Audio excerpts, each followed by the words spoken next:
All right, good evening, everyone, and welcome to the special budget work session for Monday, April the 29th. Thank you for those who are joining us to tune in to listen to the council and staff deliberate on the FY 2025 budget. At this time, we are now called to order, and I'll call for a motion to approve tonight's agenda. Moved by Councilmember Brown. Is there a second? Seconded by Councilmember Dixon. Are there any comments or questions regarding the agenda? I noticed sorry, I got to get my words together. The minutes are here for the April 23rd work session, the budget work session, but think we should defer those to the regular work session. That way we have those minutes, tonight's minutes, and then we can do them all together. Would that amendment be acceptable to the council? Okay, so we'll table that. Any other comments or questions about tonight's agenda? Okay, so with that, I'll call for the motion. All in favor, let it be known by the saying of aye. Aye. Any nays? The ayes have it. Thank you so much. So the agenda for tonight is approved with the friendly amendment to table the approval of the budget work session minutes for April 23rd. At this time, we'll move right into the topic of the hour, continuing with our budget deliberations and preparations for FY 2025. So TA Bailey Hedgepeth, I'll turn it over to you and then to Mr. Tonelli. Thank you very much, Mayor. My part is going to be brief. I'm just doing the first two slides. So Vito, do you want to start with the second slide? You go. I think so. There we go. So here's our slideshow. So tonight we put this presentation in a slideshow to kind of provide council with an overall budget overview of the of what's going on in session 2. So the second slide is our agenda, which is we're going to first talk about what we heard from council in the first session. I'm going to go through that, and then I'm going to go through the budget assumptions. Then Mr. Tonelli is going to talk about the departmental budgets and overviews, noting that we reviewed the council budget, but we will have a brief slide so that if there's any other questions, we can go through that. Then we're going to talk about some revenue options and then other needs that are not necessarily put into this to this budget, but it's a long agenda, so we just want to make sure that we get through it. So we wanted to show you kind of where we're going. Okay, next slide. So what we heard from the council in session 1 is that to use the remaining funds for ARPA for long-term projects, and we got a lot of feedback on how we should kind of to put those in. What we're looking for council for more direction is where they want to plug those dollars in. So that's what you'll kind of see from tonight. And then the next one is that some other additional budget items that we heard, some from additional funding for the council business development line item, which were in the conferences and things like that. Additional funding for some community events, not really necessarily additional funding, but maybe a little bit larger of a scope. So we'll work with that and we'll provide you the list of where our events are from last year. That we already have for this year and then going into next year. And then more coordination between town and police events. Chief and I have been working on that, and I think we have had some really good conversations, and I think that's going to be fruitful for us moving forward. And then the addition of funding for maybe youth sports or a Boys and Girls Club in that council budget. And then, again, looking at some funding for some food assistance, and then also using resources that we have to kind of do that. So I just wanted to put those in there as a summary so that we can move forward. So we wanted to kind of put together, what does this budget assume? That all salaries include a 4.5 COLA merit increase. That it assumes that we have the same levy on our property taxes. It also assumes the same levy for business and and other personal property taxes, so that's what we're going to have you to look at. No further use of ARPA for general fund expenses.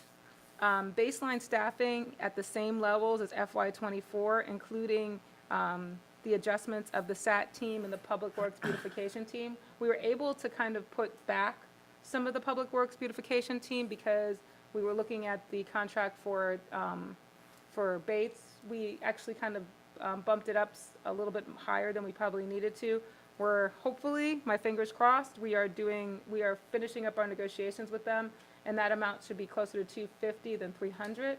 So we've added back some funding to Public Works that would allow us to do some of the part-time people that we currently have as part of our baseline budget, which we provided.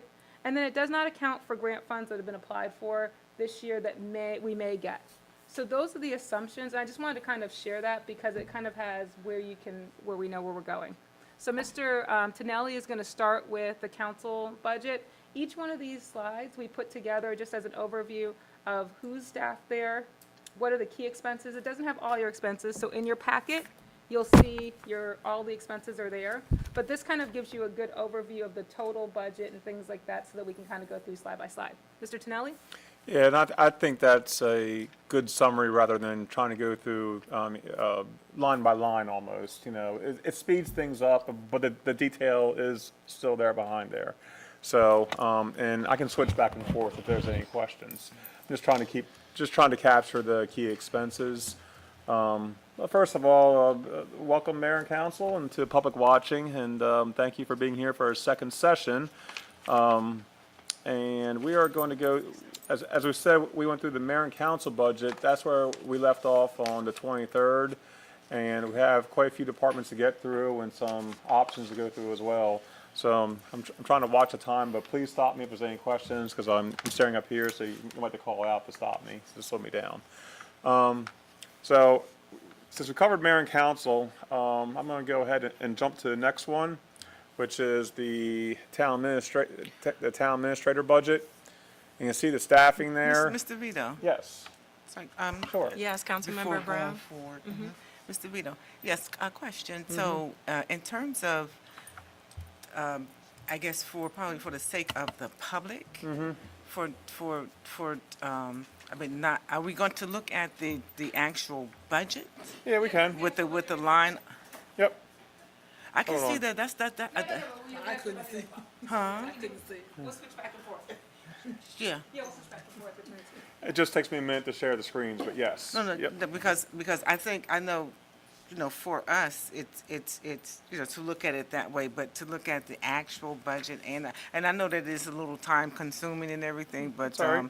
but because the way that the public can view it and get a full scope or full picture. I mean, although the other one is like it's a nice summary screenshot, but Okay. yeah, but Sure. that's just me. The other council may, Yeah, so feel a little correct me if I'm different. wrong. My understanding from what the town administrator said is you'll start there, just giving us an overview, and then we can go into the detail. Okay, so we'll still go line by line. Okay, Thanks perfect. for the interpretation, because I didn't get that. Yeah, Thank no you. problem. Okay. I should probably let off with that, I guess. It's funny, Vito, we give you a hard time, That's big, don't and then it's like, wait, what is that? It's too pretty. We want the detailed. Simple. You can't get with that Right, simple we want the part. raw. I'm trying to deal. make this as interesting as possible. I know, so, I so appreciate it's- it. Okay, so let's go back And to. Mr. Tonelli, I don't know if you caught me giggling earlier because I saw you squinting at your screen and it made me feel better about myself. I was joking. I'm glad I'm not the only one who has to squint and know. look at the laptop. I've crossed that age, so I'm there with you. Since my birthday, I don't know what happened. It's just like, I have new glasses. I put them on, like, oh my gosh, my TV is in HD. I had no idea. And I thought I had a crappy TV, so that's how bad my eyesight was, I guess. So it's. So, just a quick story. Okay, Rick, let's go back to the sharing. So I'm gonna go back to the summary screen real quick, and then we'll flip back. Just want to capture the key expenses here. We have a town administrator staffing of $210,000.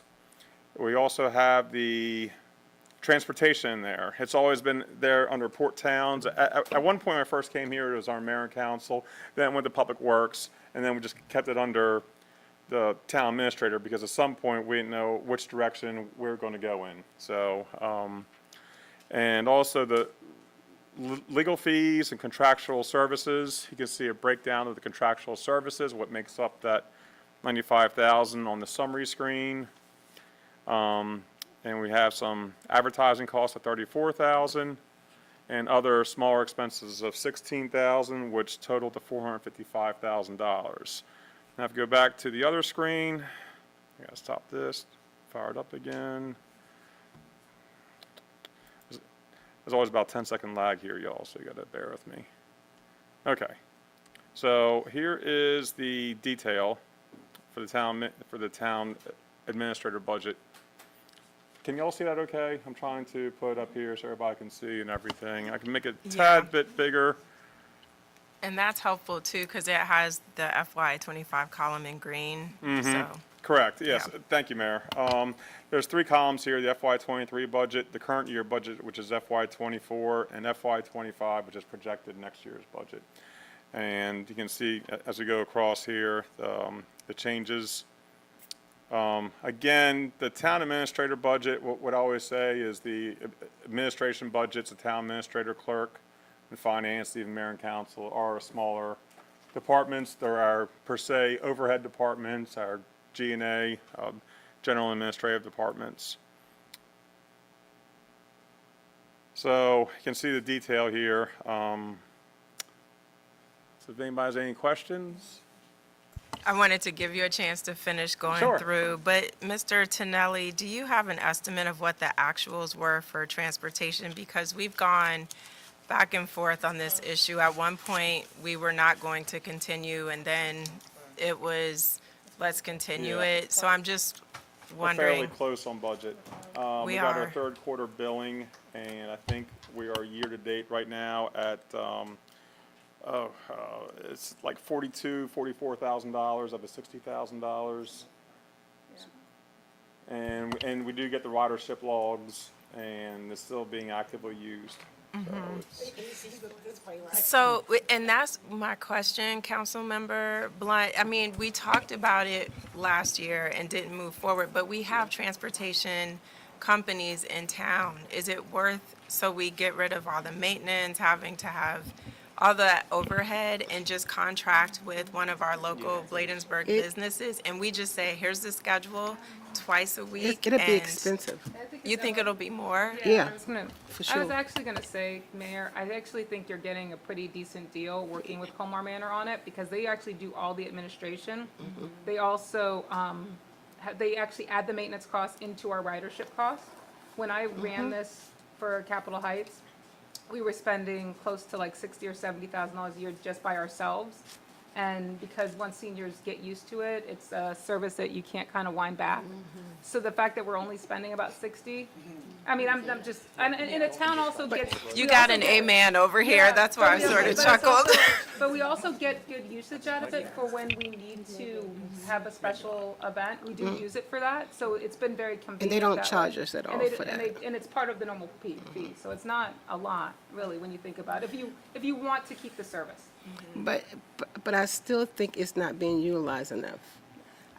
I mean, it's not. It's not, but then that could be us pushing the residents to use the bus to maybe make up some costs. Because I know that, yeah, Emerson House is the main people, and how they use it is still, I don't like how they use the bus, because we talked about it before. One person may go to Walmart this day, and then next person will go. But I think if we push the the community to use the bus more, I think we will see it. But another bus company will cost way too much.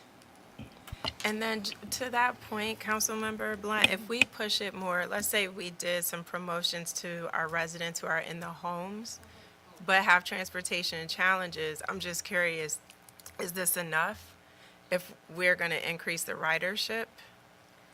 Yeah, because already they go into the community. When I went over to Como Manor to help them start their senior program, they actually go to the senior homes in Como Manor to pick up those residents. They don't go to a building like Emerson House, Newton Green. They go to the actual houses and pick them up in front of the houses. So we should encourage it. Yes, Sorry, Mayor, TA. to bump in. I did talk to Greg, the manager at Colmar Manor, about our usage, and he said the large majority of the usage is actually us, because we do have a shared cost. But like, from knowing that when I used to do the call a bus, that we had a thing where they call into the town, the fact that they even man that portion for us, is a cost savings to us as well and time savings. So that's it. I just wanted to basically say those issues because I've had conversations with Greg about it, and I've thanked him dearly for doing this. I was just noting too, that's a good point, that we don't have to cover the staffing for it, so, or the dispatch, that's true. So that helps, because I'm sure that could be a lot, having to deal with that day to day. But Councilmember Brown, you had a comment? Yeah, thanks, Mayor. And I would like to add, but do they give us the call logs? Do they give us the data and that shows that we use the bus more than any of the other locations? And then also the restrictions or the locations. So, I think the distances where they could go within the radius in terms of, they were like, well, we can't go anywhere. So, we can go up to the Walmart, but that's about the extent of the. We used to go Yeah, to, Councilmember. we used to go to Laurel with a nice, the Walmart where they had groceries and they could do everything right there, just shopping and the groceries. But they stopped that trip. We used to go once a month, and that is a good trip because there's no stores here. The refrigeration is bad inside of Walmart and the other stores. So I agree if they can take them at least once a month back on a special trip. I would love that. Can definitely check on that, council. And the other issue is that I just wanted to kind of, because I had a call bus before, I had to, I actually was the bad guy who limited the radius to a 5 or 10 mile radius because when you had an unlimited radius, the driver would take people way out and then it would stop people from getting, so there's a, but special trips, that's what we did there. So Okay, and talk to Greg. can I please? I'm sorry, ma'am. And not unlimited radius, but, at least a decent radius, and it could be a 25-mile radius or, but something other than a 1 mile or 5 mile radius. And I think maybe, because we're saying that we want it to be used, but then it's like, okay, but then it's gonna be used too much. So, I think Not for that's, 60,000, no. I mean, no, they can go further. and I think what my question would be is if we're taking the bus, let's say 25 miles out for the residents, so that means it's really out of pocket for anybody else who may need to use it. So it does tie it up for a few hours if, let's say, a group of residents from one part of the community are going to the super Walmart so they can do groceries and get all the other household items. And so that would be my only concern. But I do think we could make that policy change, but just to the point of the policy change, does that require not just us making that change, but also Colmar Manor, since it Right. is a partnership? Right. Is the first question. And if we have to do something jointly with them, Right. we would just want to start that process. So by the new fiscal year, that rule change could be in place. and man, to that point, I think that scheduling would kind of solve that issue there. Because right now, it's not in use that much. It's not, So and when it we're is, it's talking 2 or about 3 something that's people, not so. even, but but I think scheduling would handle that piece right there. And like I said, I'd say a 25-mile radius. I don't know, it could be a 20-mile radius, kind of the desire, but I think that was one of the things that I heard Yeah, in that- terms of. And doing a special trip, it can be a center, like Walmart, and they do use, Colma Manor residents do go to Walmart with our residents. So it is a shared ride. If you want to go, just, how many wants to go to the Walmart in Laurel for that special trip? It's shared, so it's, and they can go once or twice a To week. eat or something. We right? do, they do, they go out to eat. We utilize it like that. They go out to eat. You mean They Emerson go on House? trips, but I don't recommend casinos. That's just me personally. Yeah, no, I don't no, do yeah, casinos, no but that's casinos. just me. And if anybody else want to go, that's them, but it's me. I don't recommend casinos, but they go out to eat. We take the men out to lunch. We do that Mm-hmm. close. We want to go to Laurel, but we can't, so we go right here to the one right here in Lanham. So just to that point, if everyone's in agreement, because I just want to make sure on the policy change that we all are, so we can start that process in time, again, for that new fiscal year. So Councilmember Dixon wanted to give you a chance to weigh in, in terms of, would you be in agreement extending the radius to 25 miles? Yes, I do agree with that. Okay. Yeah. Thank you for that. The Okay. residents will love it. Yeah. The residents are gonna love it. And Yeah. Councilmember, you had another question? Yes. One other thing, and probably in terms of, getting a log of the usage, because I still over time would like to see the comparison, what it looks like, and, you always like follow the data, right? What it looks like with all costs that are incurred as opposed to us, using, outside service, to do something, on a monthly basis or whatever. But they can probably send over a ridership monthly, yeah.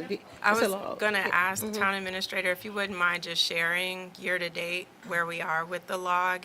And then it might be helpful, because in the past, we didn't get those. So it would be helpful to even see the log for the previous year, just so we understand the pattern of usage. And it doesn't have to be all, It's a if lot. it can just be summarized, It's because, a yeah, lot. it No, is a lot of it's a lot. information. Now, the COVID months are different, so we shouldn't Right. compare that. Don't go back that far. Don't go back that far, but But yeah, maybe the previous it's a year. lot. It is a lot. It's not, they don't send it summarized. Yeah. No. Because I think also even understanding the average cost per ride is helpful. Yeah. Okay. And is it Or per- no, the cost to us, not to, yeah, that data would be helpful. Yeah. And is it per person? Well, $2.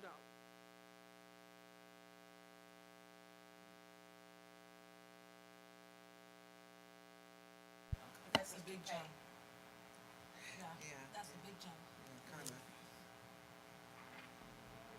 Okay, We I can think that provide was all the questions. We can provide all it. I guess the only question I had is that sometimes with the 25 miles, it's the radius, so that might put us into Virginia. And I know that sometimes that crossing over the border is something no, I don't think- but I know. yeah. But I'm just saying, like, Okay. if we want to, I just wanted to make sure that Should we were we- okay. creative. If I had that, because We just tell them they can't go to Virginia. yeah, Virginia and TTA. I just want to make sure But shall we- that the because of, radius, a radius is because a they will- 24 It's a circle. miles. The Like article they will say, you 160. said And I 25, just- yeah. 25, so But I you're just all wanted right. to ask that question for clarification. You are Within right. Maryland. Yes. 25 miles within Maryland. Maryland. So I just wanted to ask that question for clarification. thank you for that. Because I wanted to Good make sure, like, the question. district and Virginia, because we would, in a 25-mile radius, hit portions of north, and that's where we had trouble. So that's why I Okay. just wanted to ask that Okay, question. great. Thank you. Thank you. Because they'll come back at you. Well, you said 25, that's not 25, they will, oh my gracious, they savvy, okay. Okay, so just to keep us moving, were there any other questions about the town administrator budget? I think everything else has been covered. Do agree with leaving in the town administrator fee at the 40K, and then also the contractual services, as we're trying to make steps and strides and improvements on the economic development front. I think that's important to make sure it's funded appropriately. Councilmember Brown? The attorney fees. That's what- Go ahead, you want to ask the question? Go ahead, because I've been talking, so go ahead. Councilmember Dixon. So, Michelle, in regards to, Vito, in regards to the attorney's fee, I noticed the fiscal year 2023 is a big jump to 2024 and 2025. Can you explain to Sure. me this, that's what, like 35? Sure. Right now, we are running under the $40,000 this year, but what we also, in '24, what we thought was that we would need some legal annexation work under that, so that's why it was raised, raised up. So there's part of the annexation for the consultant itself that was in the consultant budget, and then and so that's what we use, but the legal cost for the annexation, if Ms. Ferguson was doing the work, that was also factored in. Their fees raised slightly, but I will tell you that our $40,000 legal fee is pretty low, and we really don't, for a town our size, we probably should have probably 75 to 80,000 for if we had a different attorney. And I'm just telling you that so that you'll see that fee go up in future years, because our billing rate with Council Baradol is way under market, because we've had the contract for a long time. Thank you, Michelle. I just wanted to say that to you, just so that you know it. I'm like, Thank you for that question, Councilmember Dixon. Councilmember Brown? But, yeah, I mean, I guess not, well, what are we doing to have to acquire all those attorney fees? Yeah. I mean, I don't know that we can, like, sure, I just, can. speak to it right now. Yeah, but it's I can. But if I Yeah, can yeah. just head it off, we have a closed session coming up, and we'll be able to get into some of that more. But to her point, we budgeted thinking that some of these economic development opportunities related to annexation would be further along, and budgeted for those legal fees. So if we had kept it at 25 and we're further in the process, Right. we would be over that. But we bumped up the number, but we haven't moved as much and incurred the Right, cost right, quite yet. Right. Okay. Thank you, Mayor. Yes, ma'am. Thank you. All right. Mr. Vito. Mr. Tonelli has trained us well. Okay, Mr. Vito, like, can I please do my job? And also the legal fees too, they tend to vary depending on, the, subject matter that happens during the year. Yeah.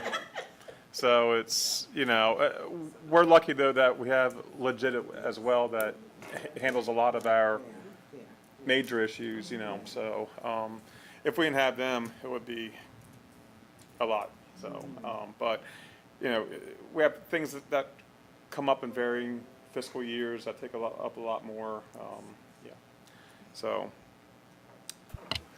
All right, any other questions before we move to the next budget? All right, Mr. Tonelli, oh, sorry, Councilmember Dixon? Just one question on, sorry, on advertising rather. I see an extra 5,000, and we noticed that we do quarterly newsletter and promotion. You want to expound on that a little bit? It's just an extra for fiscal year 23 rather. It was 25, and for fiscal year 24 is 30, and for 24 is 30. It's What's the mailing. change? There were between 23 and 24. There were increases in postage, because we do have and then we pay the outhouse to mail it. So those are increases in that, especially times 4 a year. And then just things have gone up with the printer slightly. Inflation? So inflation. So that's really the changes. We're designing a much better newsletter now, Right, too. color. Yeah. So, we have a much better product going out, I think, so. Yeah, more color, which is Yep. more expensive at the print house, and more pages of content, so. Yeah, all right, so Thank you we'll so move. much. Thank you, Michelle. Councilmember Dixon. We'll move Welcome, on to the James. town clerk budget. Actually, You want me to do town clerk? yeah, Okay. I had treasurer next, but we can go clerk and then come back to treasurer, Okay. because that's how it normally is. Huh? You did treasurer. Okay. Treasurer first. All right. I'm sorry. That's fine, that's fine. People like to see in summary, people like to see in detail. I can go back and forth, it's no big deal, so it's all the same information. So staffing for I'm sorry, is this being shared? Yeah. I'm sorry, y'all.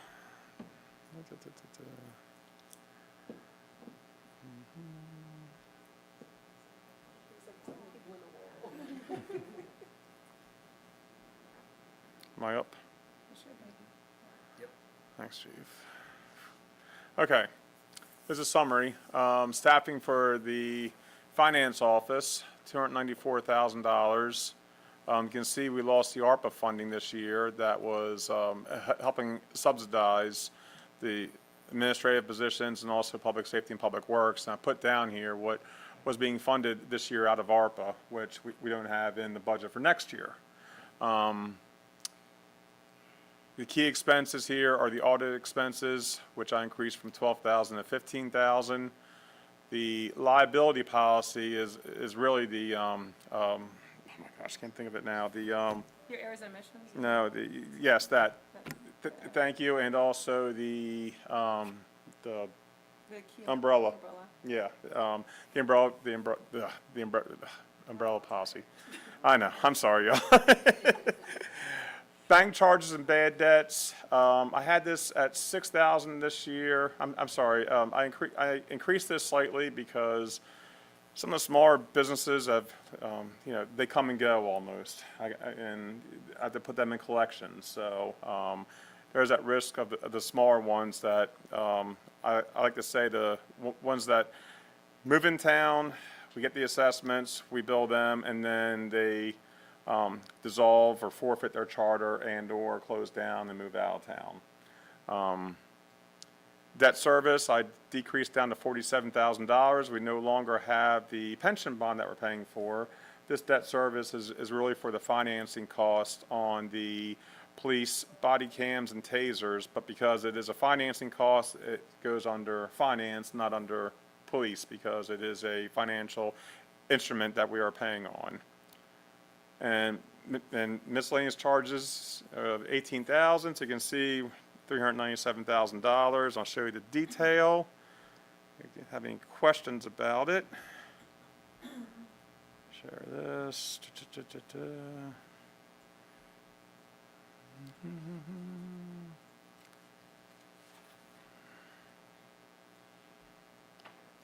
Help me out. You're good, okay. There we go, okay.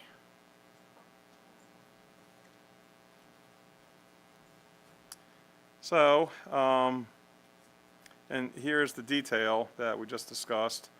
There's the ARPA funding that we don't have for FY24 for the compensation line item. I'm sorry, that we have for FY24, but it did not plug in for FY25. And here's the other expenses that we talked about down here. Again, there's not much change across here. I did increase tuition reimbursement, hoping to take some more classes again. I've had it in budget for the last 2 years and dropped off doing that, so I put it in there hopefully to give some motivation to go back and take care of that. Payroll service has increased slightly $2,000, and that is because we have to file the annual, I can't think of the top of my name, the 1095C forms for the Healthcare Reporting Act for the employees, and I'm outsourcing that just because I'm not an expert in that. We crossed over the threshold of 50 employees, so now we do have to report that. So that's why that increased. The audit actually decreased because I had in here for the FY24 budget $17,000. You can see in that center column there. Because of the ARPA funding, I thought we were going to need a single audit, which is a more advanced audit because you crossed over $750,000 of federal funds expended. But ARPA came out and said, if this is the only reason why you're going over $750,000, you don't need a single audit. So then the price went down. So, but then I increased it a little bit because we are going to put that out to bid this year because we are at the end, we are finished, we did just finish a third year of a 3-year contract. And we didn't have extensions on that. Bad debts, as I said, increase. I budgeted to increase $2,000. The other expenses here are pretty much static. You can see a debt service decrease from $87,000 to $47,000 because we're no longer paying the pension bond that we took out in 2008, which is a nice thing to take off. That was really that was our only long-term debt. Well, now we have the tasers and the body cams, but those are smaller compared to that large pension bond that we had. And that was over 25 years, and the tasers, I think, are over, 3 years or, yeah, so it's, that's like a short, long-term, I guess. You can see the total change in the budget is negative 6%. And that is primarily due because we don't have to pay for the financing cost.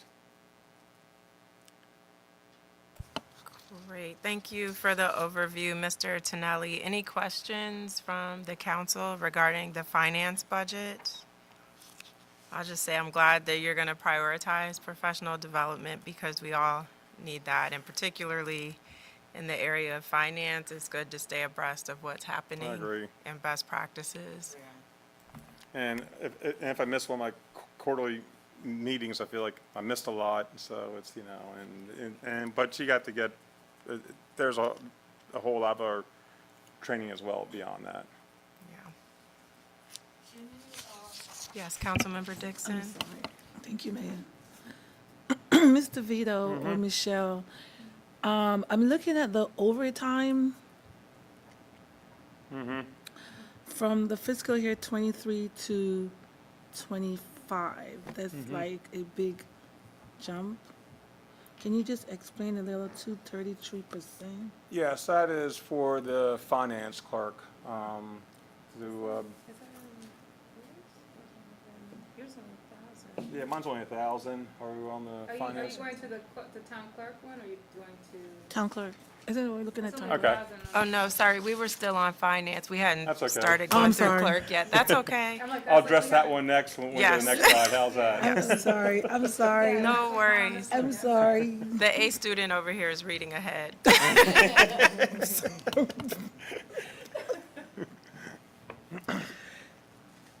Is there any other questions? No, I let me think go we're back. good. Okay. As you can tell, we're ready to jump into the That- clerk. That's fine, that's great. Getting I closer love to it. public Okay, safety. We're trying to get there. And, I'm watching my time here too to make sure we are going, okay, Oh, so, so he skipped those too then. okay, so let's go to the, next slide, which now it's frozen up. Okay, hold on one second. He had him order. Yeah.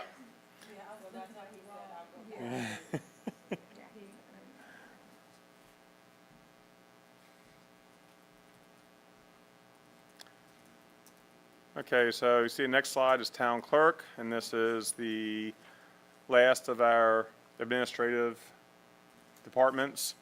We have the town clerk, the administrative assistants, and marketing coordinator. Total compensation is $343,000, budget for FY '25. And as you can see, we had $24,000 of ARPA funding for this fiscal year that we don't have in the budget for next year. A few of the key expenses there have software, $15,000, office supplies, consumables, and postage, $11,000, utilities. The utilities for this, from here over, on this side of the building, is getting charged to the town clerk. And it's really low, as we found out. We're getting the SREC credits from the solar panels that are up on the roof. Those big panels you see back here, in there as well, are helping to offset the energy cost. For this size area, for $7,000 a year for the usage is very reasonable. Election cost, I kept that in there in case a vacancy arises. I'll always try to keep that in there, because we have to go through the full process. And I budget high as if we're doing 2 wards, just in case. Because if it's not in there, then we got to put it back in there. So, you know, I hope all of y'all stay here, but just in case, you know, we have to go ahead and budget for that. And the miscellaneous items are $19,000 for a total of $404,000, and I'll show you the detail.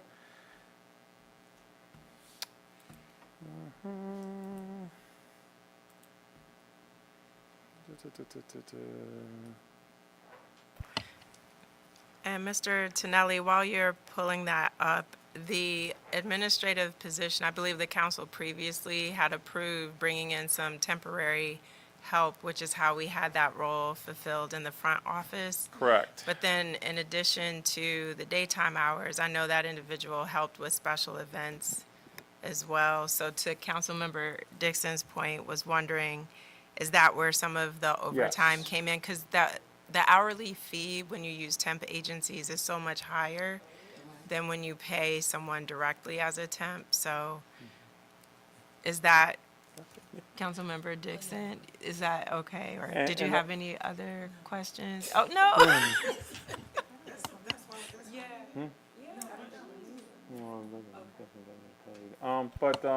And also as we've added the amount of events too. So that takes a lot more work, that goes, Right. you know. Right. And events are, you know, the evenings, weekends.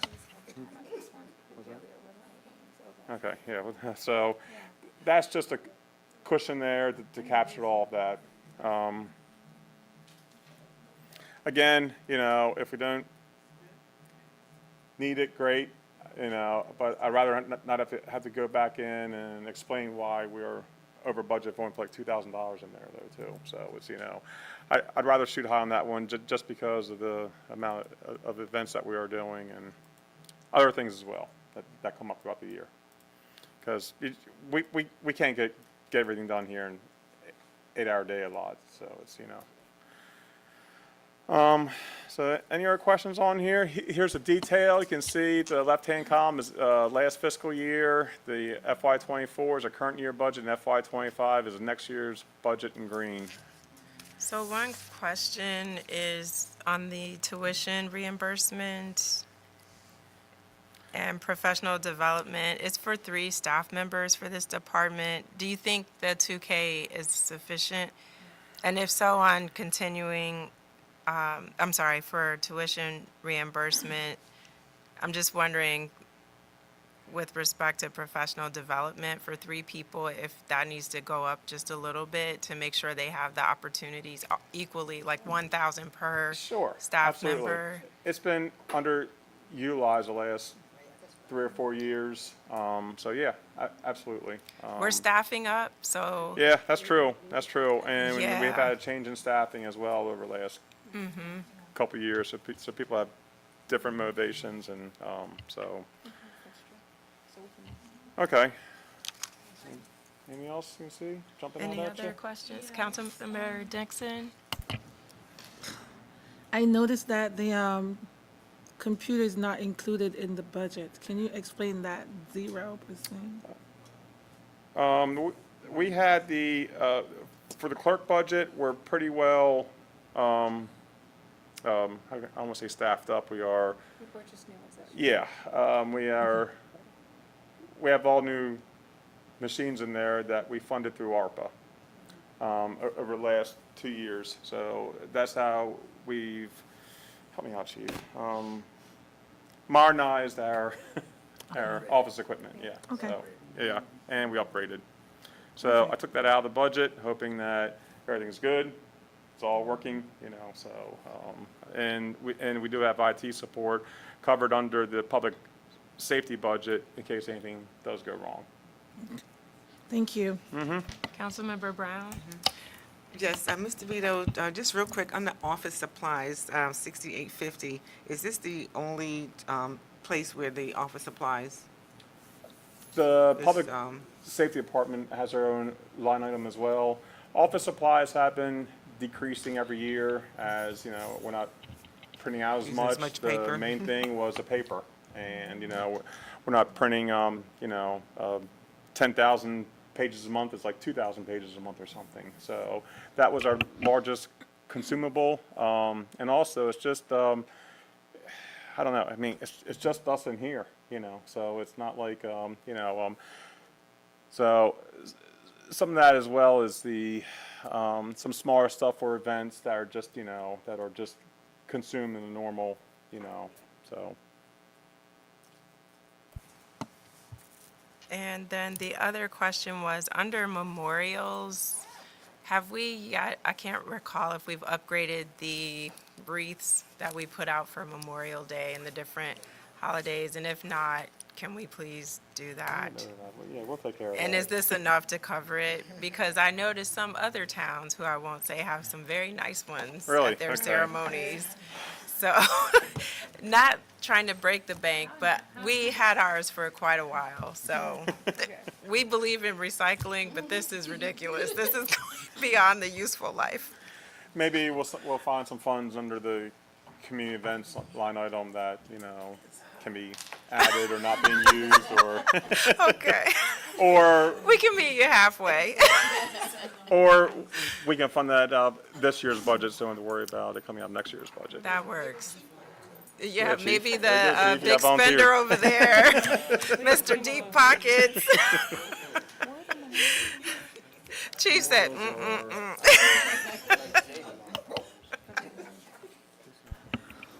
Right, thank you for Mr. that. Vito, Yes. I have a question. What happened? I have a question in regards to the travel. I see from 23, it's been the same, going over into 25. Is this just for local travel? Yeah, yes, Okay. yeah. And also if like the employees go to a conference or something, but again, that's something that's been underutilized, but so far it's been there or under. Okay. Okay. Thank you. All right, I think that is all the questions for the clerk budget, so we can Okay, move on. next, I'm gonna go back to, I'm sorry, 1 second.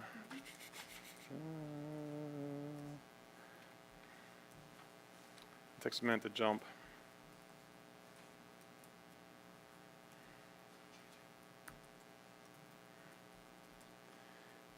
Okay, so, public safety. Hold on. Do we want to do public works first? You gonna do public works first, or you gonna do public safety? Doing do public works first or public safety? Your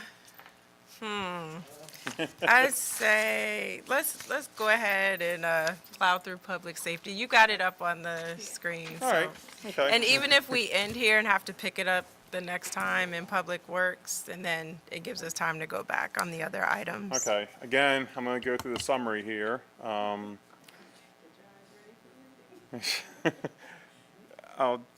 Okay, let's see. Okay, so the staffing, you can see our public safety staffing there. We have the chief and 30 law enforcement officers, our communications, code enforcement, 2 part-time cadets, and our admin staff. We have 45 total employees. Now, the 2 part-times are, I'm sorry, the 2 cadets are, it's really like 44 and a half employees. So if you do an FTE count, because they're not full-time. And that is ARPA funding this year of $541,000 that we're not going to have next year, but that is being replaced by the speed camera funds and the traffic, and the traffic enforcement arm of public safety. Go ahead, Chief. Help me out. Also, this 541 of ARPA funds, a lot of these are just one-time purchases, so they won't exist next year. Correct. That's what we use to get the a lot of computer equipment, vehicle replacements, that one-time stuff that will take it off of take the pressure off of our operating budget in upcoming years. That's And- what the funds were meant to do as well. And we were standing up the SAT unit with that too, so that it did cover the first year's annual salaries as well. That was pulled from there. Yeah. And I'm gonna have Chief jump in anytime on this, but you can see, I just peeled off some of the major expenses here before we go into detail. And I'll just go ahead and go into the detail now, but you can just see some of this here. The IT support is what we did increase as we're exploring going to more than a day a week IT support that we have now. We really do need 2 days a week because server requirements, all the mobile data terminals on the public safety vehicles, all the computer equipment inside here, peripherals, switches, printers, everything. Something falls offline, you got to bring it back online, or, bring it all back, back in again, everything. So, and we've added a lot of software, which has helped us out, but again, that needs some attention sometimes. So we're exploring that right now. The $120,000, I think, is going to be on the high end. I'm hoping they can come in under that, but we're still trying to talk through that right now. Contractual services, I have a detail of that on the next page. Some of the other things down here, real quick before I jump to the next page. Insurances are $100,000 between the police legal liability and also the vehicle insurances as well. It's about half and half for both of those. And again, I'll jump to the detail. And the capital items, most of that is for vehicle replacements, and another, I think, $36,000 is for mobile radio replacements as well. And let me jump to the detail.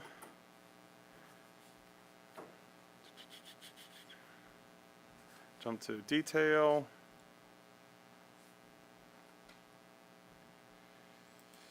Need some background music, Rick, as I get, you know, yeah. Never want dead air. So that's my fault. Okay, so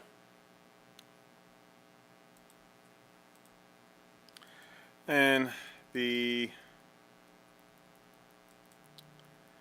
can see the staffing here, and this is inclusive of the SAT team that we added this year.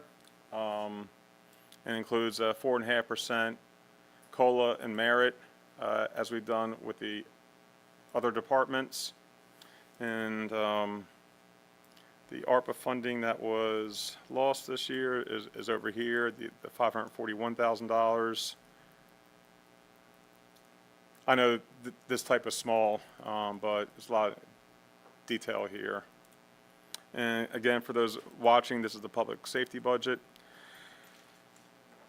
And we can go down, and the FY25 operating is here. What is funded through their traffic program, which is the, help me out, Chief, fill me in. Speed cameras and the, Red light camera? thank you, red light camera. So, and that makes up the FY25 total.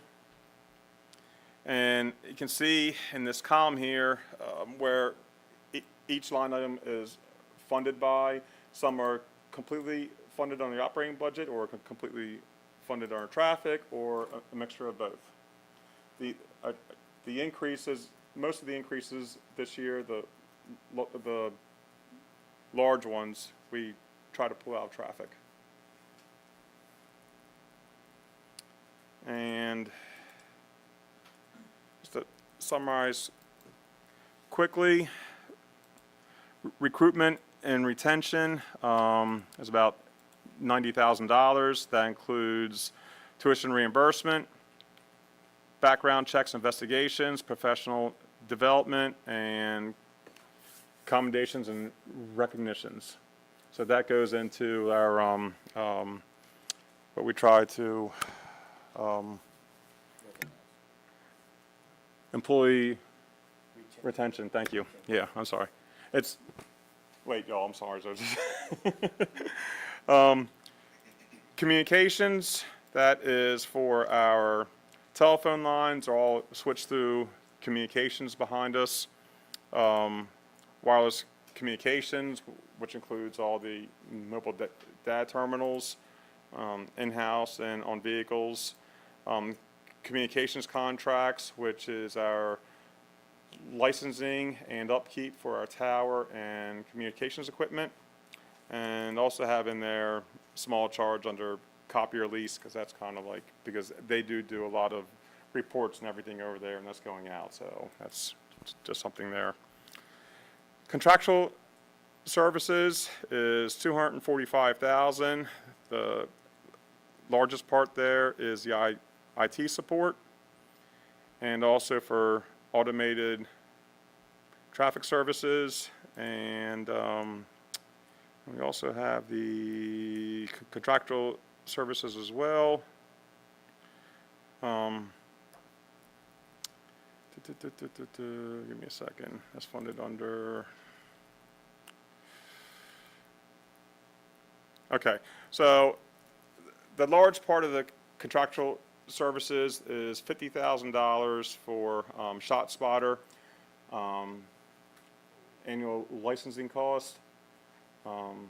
And we upped or we added the grants manager position this year as well. And we do have a lot of grants in the pipeline right now that are not reflective in here, between the grants manager there's doing and what the town administrator is doing. But we will not see those awards for 2, 3, 4 months. I've no idea, but once we have those, and then we'll go ahead and put them in the budget. But I don't want to do it now until we have, so it's the old revenue recognition thing in accounting, so, Mr. Tonelli, can we go back up to IT support for a second? So we have 45 staff in the police department, and then we have public works, and then everything that happens on the admin side. When is the tipping point in terms of when we need to bring someone in-house to handle IT versus doing contractual? And the reason I'm asking is because even if it's not this year, is it next year? Just given all the technology chief has between public safety, including code enforcement needs, all the computers over here. There's a lot of servers happening. And so I'm just wondering even if not this year, we need to at least be thinking about it, I think, for the future, because if we haven't hit the tipping point, we may be getting pretty close. I'll take it. Good afternoon, Mayor. No one Council, wanted to touch that. I get it. and colleagues and community. So, Mayor, that's a great point that you raised.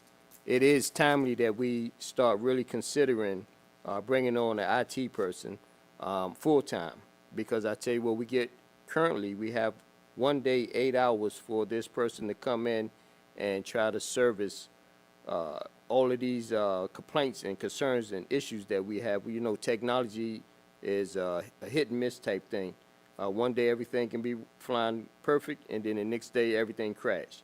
So with that being said, we're talking about quality versus quantity, because currently the IT staff that we contract with, he's just jumping all over the place, and everyone has issues. Throughout the night, we have 24-hour dispatch services. All of our cars have the mobile data terminals that go down. We lose connectivity. Our phones sometimes go down. So having a person full-time on staff would definitely give him more time to, instead of putting bandages on situations, to really go in and dissect the problem and then make the correction that we don't have these going forward. But right now, we're talking 8 hours that we have for this person to touch this whole town. And we have a lot, as you mentioned, we have a lot of technology out there that is virtually impossible for him to really give us the quality, because I can tell you now that when we do deal with him, he will start something and he'll say, can this wait till next week, right? So he'll do what he can to get us going, but it's not something that can sustain until next week. So that's why I said that we should start looking at this, or really, the mayor and council start considering, looking at bringing on somebody full-time, I would say sooner than later. Yeah, those are all good points. But Mr. Tonelli and TA Bailey Hedgepeth want to get your thoughts as well. Yeah, no, I mean, I agree with what the chief has said about the lack of IT support right now, but what we've done in this budget is that we put in there 120,000 to, one, start the process of looking at increasing the number of days. So currently we have about 40, I think, and so what we're trying to do is to look at the differences between hiring a full-time staff person, perhaps maybe even in the middle of the year, and keeping the contract, because once you only have one person, that person has vacation, they have all those kinds of things. So we'd like some time for council to be able to work through those issues. And then next year we would come with a full-time FTE or a 1.5 FTE. So 1.15, so you have a half a person and a half. So that's I mean, that is the thought, the evolving thought. Yes, Councilmember Brown? Yeah. Also, for consideration, I don't know if the person needs to be full-time every day, but it could be part-time every day. And then what do you all do after hours? So if you're, well, okay, maybe don't answer that question. We currently have a service. They do have a 24-hour hotline. We do have a service. No, okay. Yeah, so that's what I was gonna say. So we do have, they, our current contractors, they have a rotation, on call. So we Okay. do put a So call we're- into the okay, call so that center, coverage, right, and it gets okay. routed to Yeah, whoever's yeah. on call. Yeah, because I do agree. I mean, there's a lot that goes on. Like I said, I don't know if it needs to be 8 hours a day, but it could be every day. Definitely every day, part-time, because there's a lot that goes on around here. And I've had to work with our IT person as well, and it's like, okay, well, if you can't get it done this week, you got to wait until next week and everything. And so that support or that, I think that additional would be very, very helpful. Yeah. I do agree, we can't put it all on one FTE because what happens if that person gets sick or something? I get the point too of maybe someone every day and not full-time. I'm just trying to think, even if you went that route and they did 4 hours a day, 5 times, you know, per week, that's 20 hours. But is that still sufficient? Because every police cruiser has a computer in it. Dispatch has their computers. The administrative staff have theirs. And would we still be kind of pulling on this one person? Right. Trying to, like you said, can I wait until tomorrow or can this wait till next week? Because the police have this issue and I need to get this done right now. So, Well, it may they're be a good, priority. yeah, to make it a phased approach, because right now we don't, we only have, Yeah. and it's being, however it's being managed, so, but at least even if it's a phased approach to say, let's start with part-time and then see if the need grows, greater for full-time. yeah. Councilmember Dixon? Thank you, ma'am. Thank you. I totally agree with having a full-time person, even though Councilmember Brown said start with part-time. When we look at the severity of at the police department, we really do need someone that is always there to answer if there's anything happen, emergency. So we really do. I am with having someone full-time. I know the chief mentioned 2 times per week, but full-time would be good because we have to take in consideration the police department. Those who are answering the phone needs a computer as well. So I am totally with it. Thanks. Thank you, Councilmember Dixon. So we can sort out phased approach, full-time, but what I'm hearing is we agree we need to bring it in-house, and that's a very good starting point for the team, so we can start moving toward that if Councilmember McBride and Councilmember Blunt agree. I think the other thing that I was considering too is when you have that dedicated person here every day, they know your equipment because they're not bouncing around so much. So even if I'm not here, but I call or Councilmember Blunt calls on a Monday at 8:30 and says, I just logged on after the weekend and all my emails are deleted. That person knows our server, they know her machine, they're very familiar, and it's easier for them versus thinking, which client is this? Let me think, or let me push this over, I'm just the dispatcher. So let me get in touch with an engineer and have them get back to you. So, Councilmember Blunt? Like on my job, we had an IT guy that we brought in. He worked remotely from home, but we lost Mr. Spellman about a month ago, and our management team is going crazy because we only had one person, and he knew everything, and he handled all of her 19 properties. So you might want to think about how getting that second person, because if one person has everything and he has everything, she's lost. We are lost. Our computers are lost. That's Mayor? very good perspective. Councilmember Brown? If I'm not mistaken, I think it was said that we would like keep the person who does the one thing, and Is that correct? Mr. Yeah, Moore? and I then contacted maybe- them, to say, what will it take to have us move to a second day? And he said, funny, you should ask, because we are putting in a lot more time than just one day a week, because they're here after hours and also for emergency basis. So I think so we are getting close to that tipping point there. So it's, we have it in there contractually right now because it is a IT support team. So they all know, our They system know and our everything. system. And you don't have to pay, benefits and, you lose them for sick time, vacation and everything else. So, that we are also saying, what would it take to bring an employee in here full-time that's just dedicated to us, dedicated to that, dedicated to our systems, so we'll come back with some options. Perfect. I also want to, Okay. Mr. Vito, Yes. I just want to reiterate that what Councilmember Blunt says in getting a second person, because as you just mentioned, people goes on vacation. So even if we have one full-time, we still need a backup person. Thank you.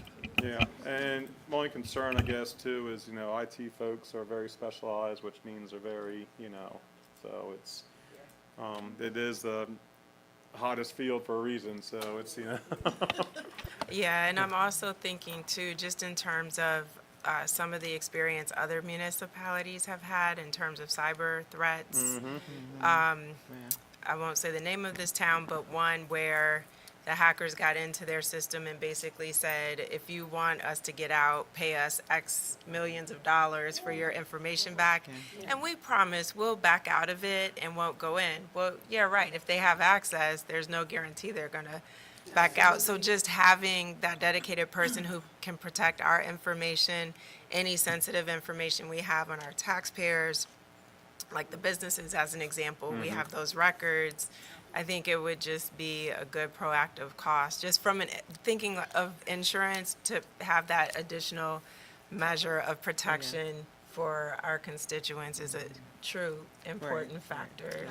Councilmember Brown? Yeah, absolutely, Mayor. And then even to that, like I said, the company who we're currently using, maybe they would be the backup since they're already familiar with our systems and our infrastructure, yeah. So man, that's exactly what I was getting ready to say, the familiarity of them. They know the system, they're very familiar with it. In fact, I believe we've been contracting with this company the last 15 years. So having them as a backup, they're very familiar with the system, and then bringing on that other person. So there's always a backup. Somebody gets sick, go out of town, they will make the advance notification to the backup. So we always have that coverage. Chief, or they may have a person to, lend on a full-time or everyday basis as well. So there's been some conversation. Yeah, we'll continue the conversation, Yes, right? we'll Okay. continue to converse. All right, thank you for all the comments and suggestions. So, Mr. Tonelli, I interrupted you that's on fine. the IT support, and I think you had already moved down a little ways. Hey, Rick, can you put it back up? It was. Okay, thank you. I just want to touch on the very bottom here. With all the changes and everything, the public safety budget has only increased 2% over this fiscal year, which is, pretty remarkable. So it's, So I managed the budget pretty well. we funded a lot through ARPA this year and last year that we don't have to fund. Again, that was a lot of capital expenses that we don't have in next year's budget. So once we take that out, and it brings the expenses down, so it's only a 2% increase, which is nice. And then can you, Chief, speak to vehicle replacements and how we're looking with those and what you're requesting for the next That is a future year? slide to have come Oh, up here, but wow. go ahead, Chief. Imagine that. Please do. Yeah, let me, Do we wanna wait, can we talk about that, because there is $300,000 in that line item, but there also is an additional slide in regards to the overall, and that we'd like to talk to council about, so I don't know if you want to skip ahead to that or not. We can hold until we go in chronological order, but I know that tends to be Yeah. a large line item, and just wanted to see what the plan was. Is it 3 vehicles? Is it 2? So we can be So do you want to talk thoughtful what the about 400,000 that. is? But no, we can finish here No, first but we could say before. that we have that there, so we could talk about what we've got, because the Okay. 300,000 Yeah. is already in there, there's a Yeah, plug. that is for replacement vehicles. But as you'll see in our next slide, we really need 2 or 3 times that. But, this is just what we have in the budget right now because of the size of the fleet, and what's worse is the aging of the fleet. So at a certain point, you're paying more to keep up the vehicles than you are, because you're losing staff time, you have downtime, anytime a vehicle is down. And the older vehicles are, the repair costs just start going like this. A certain point is, you're just throwing good money after bad at a certain point. But, we have to we only have a certain amount of vehicles, and we got to keep them on the road. But we'll jump to next slide if you want about that, or. And just kind of in that vein, the one thing that I've been thinking about too, specifically with the SAT team, so they have the unmarked cars, but what happens once that car is burned?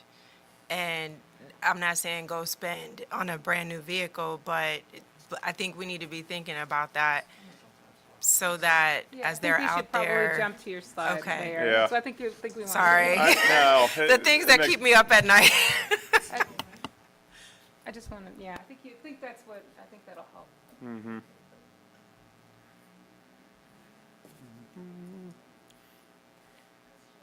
She up? Yeah, she's up. I'll let you deal with the, I'll let you mention it, and if you need me, I'm here. Mr. Vito? Yes. While you're looking, in regards to we're still in public safety, tuition reimbursement, I see there is a decrease in number, and there is an increase in the professional development. My chief answered, yeah, Chef, that you made that change because of the new recruits. Remember that issue? Tuition reimbursement went from $20,000 down to $10,000. That is for the training academy. That's an academy. Oh. Yeah. You did that? Yeah, Yes, you did. and then the tuition Yeah, because we said reimbursement we're gonna went have from like 3 30 and it officers, went so down. it's like $130 a Minus year, 20. $300 a year. Oh. I mean, I do want, even though we kind of Okay. have an idea, we need to explain it to the viewers. Okay. Yeah, yeah.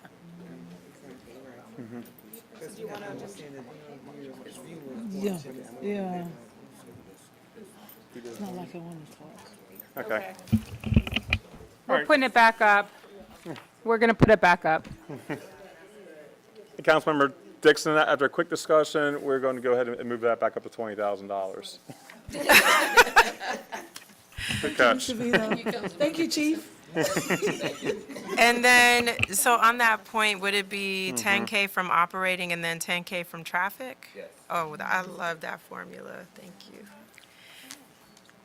And then there was also notice that the professional development line item 6140 did increase from 35K in FY 2024 up to 50K. And just wanted to note that we definitely support that increase, given the significant scenarios that the officers encounter, that training and education is so important. Councilmember, can you just share briefly what you were just saying?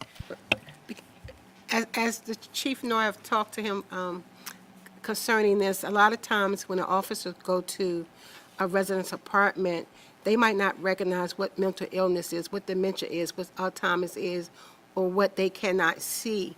But going to a class to teach that, to educate themselves on it, at least they'll know if that person, what type of mental situation they're going through.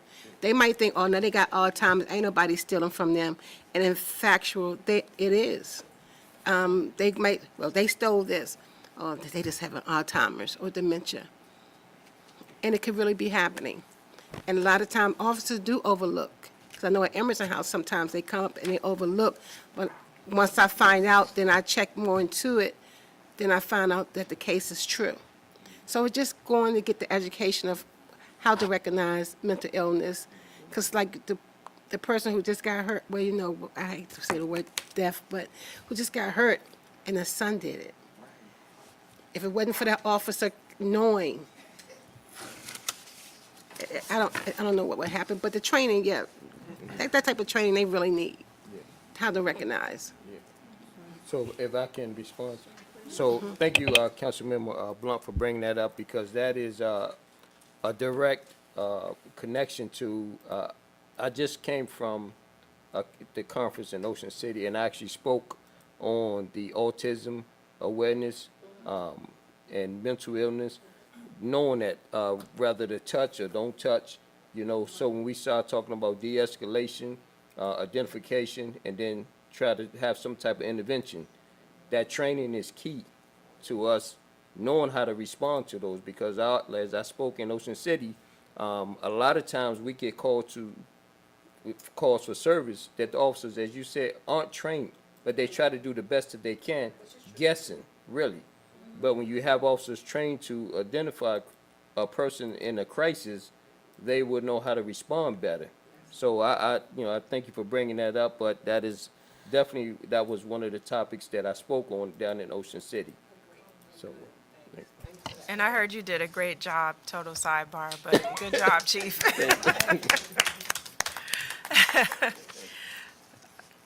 All right. And I think maybe we pause before Mr. Tonelli takes us back to this slide, but were there any other questions before we move forward? I was surprised to see fuel is I jumped not up. significantly more. Yeah, but given gas prices, I mean, that was not as significant as I thought it would have been. And we're close to we're close to budget right now, and that was already increased this fiscal year, and it was increased the previous fiscal year. So, you know, at one point, I think it went from like 50,000 to 65,000 to 85,000 to, you know, so it's just gone up every year. But that also includes that is for the, you know, for the full fleet and everything, for the public safety.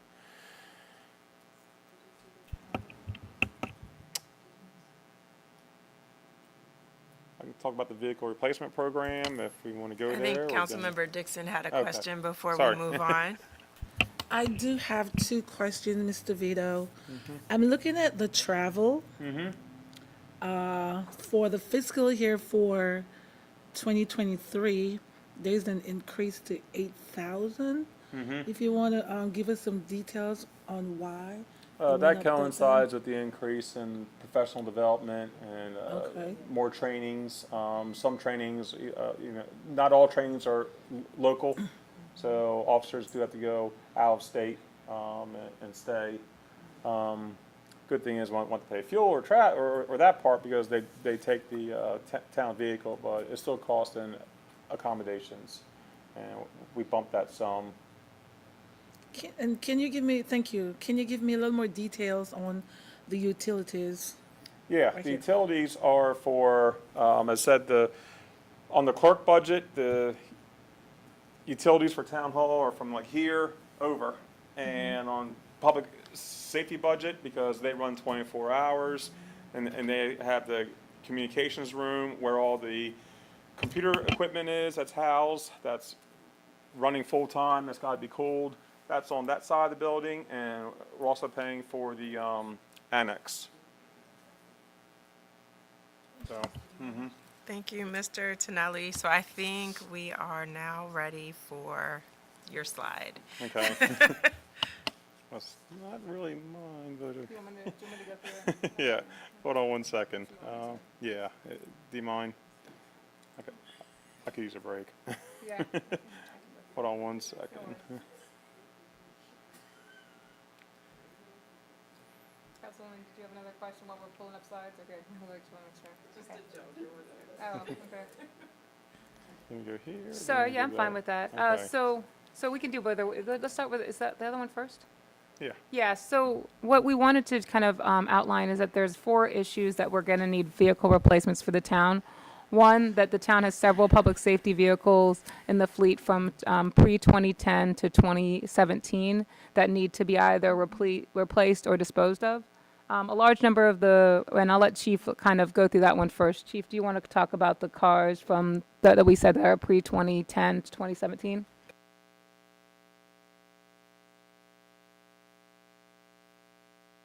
Thanks, Sean. So as you look around town, you see we have at least 6 of those old Impalas over there. The age of the vehicles run from 2008 all the way up to, well, we have the 2024s. But currently, at least 16 of them are from 2015 back down.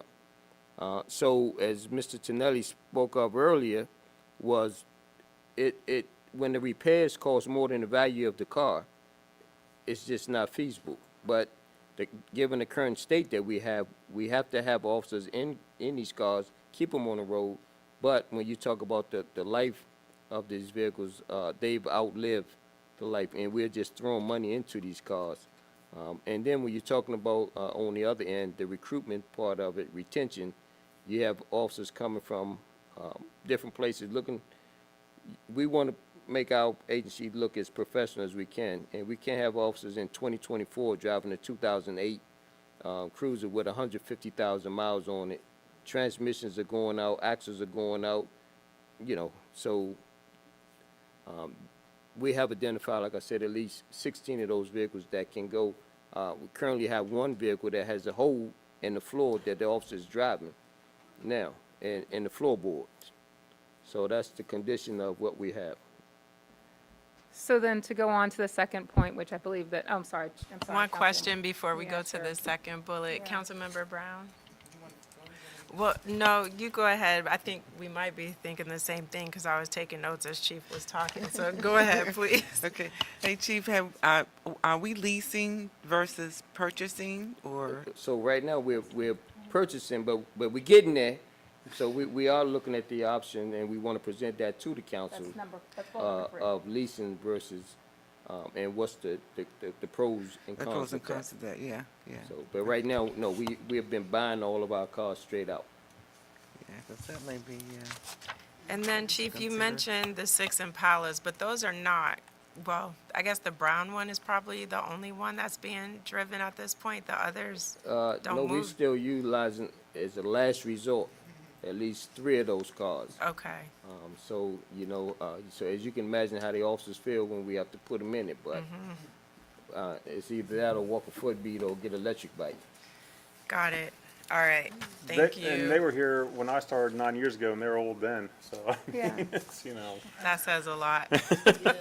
So I don't know, I just wanted to the second bullet, which I think gets to what the questions are, is that there are 10 to 12 vehicles that are in the key purchasing zone that are not necessarily disposal, but are ones that offices are using every day, that are in the realm from 2016 to 2019, that probably are on the verge of being replaced or need to be replaced immediately. And that's, again, what the chief is talking about. Some of them might be a little bit older than 2016, but they're currently being used. And so there's a gap there between the ones that we've replaced. And then, again, and to kind of go with what Councilwoman Brown has just asked, staff is reviewing the lease versus purchase options, but what we need to make sure that when we do the leases, if we do short-term leases, then 3 years later, it's time to release, and then you have cars that are 2023 that we purchase, now that will go into that rotation, because now they will be 6 years older. So what we want to do is come back with a nuanced plan that you can look at so that you have both the lease options and the purchase options, because with purchase options, part of what we're going to look, which I'll just let you flip to the next slide, and Chief, I'll let you go back and kind of go this, is what a vehicle replacement fund, which is a VERF. A VERF is what most towns would create to have a set of money that is taken every year, kind of like the way that you have your contingency budget, that would be set aside for vehicles and equipment over $5,000. So this would also apply to public works. so that when they buy a piece of equipment that's over $5,000, you'd actually have a repair fund. We've been funding our replacements by pay-go. So each year as we have money, we replace them. If we start to think about this with a vehicle replacement fund in mind, not the fact that we can do it in year one, but if we start funding the vehicle replacement fund, it gives you a more sustainable, long-term way to look at your fleet, and it also sets up standards for fleet management. Again, like we have ideals of saying, okay, a police car should last 4 years, or should at least last 5 years. A public works car or a truck may last 10 or 12 years. And what we would do is we would set out a fleet policy that would outline that. So that's what we'd like the council to sort of think in terms of, but also in this year, if there are additional funds, that we'd ask to fund some emergency, either leasing or purchasing, which is what we would go in and we'd bring you back those information for that in this fiscal year as part of the budget to replace some of these vehicles that are critical need. So we want to alert you of the need that the chief has mentioned, because I do feel like it's a critical need, and if I did not put that to you now, you wouldn't have that information. But that's where I am. So that's it. Yeah, thank you for that information. That is helpful because on an annual basis, we just have to be thinking about this as we're looking at all the other necessities. This isn't an option. It would be embarrassing to have an officer break down while trying to respond to a serious call for service. So doing nothing is not an option. But I think that having that fund and actually budgeting for that makes sense, because then on an annual basis, we're always putting that money aside. And it's more stable than just, oh, we do it as needed, ad hoc.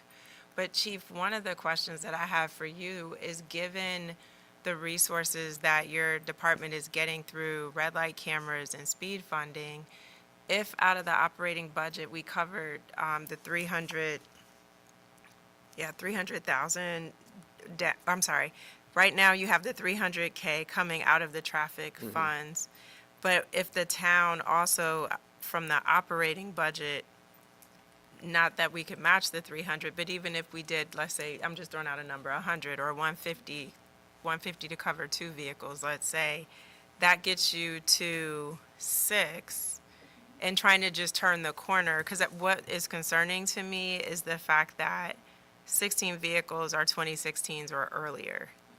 And I believe in driving a car till the wheels fall off to get your money's worth with, good maintenance. But again, from a public safety perspective, that's concerning, given we have 30 sworn officers. When you do the math, that means 1 out of 2 officers is driving a vehicle that's a 2016 or older. That's not good. And like you said, when they break down, that rotation is so limited that I appreciate the breakdown that was provided, because it really hits home. You start to think about that, 30 officers and 16. The majority of our vehicles are 2016s or older. That's not good at all.